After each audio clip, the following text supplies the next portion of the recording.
My name is Lily and I'm currently studying biology, chemistry and psychology at A-level. I chose to do these courses because I'm always up for a challenge. I really like the analytical learning and thinking within, especially the science sector, and I like to balance it off with something a little bit more interesting and sort of essay-based like psychology. My favourite is probably chemistry, especially at the moment. I really enjoy sort of seeing what's going on in front of me and sort of applying the theory of what we learn on the board to in front of me, all the experiments, and actually visualising what's going on. I chose Coleg Gwent instead of a sixth form or a different college because I really feel that Coleg Gwent has a really nice community spirit. I believe that there are so many people interested in so many different things at Coleg Gwent, and I really thought that I could fit in no matter which path I took.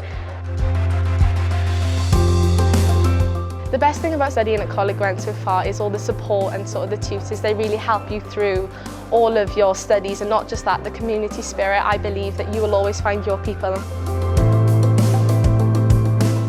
My long-term goals and career plans after college is to go to university to study biology, and I really hope to be a geneticist one day.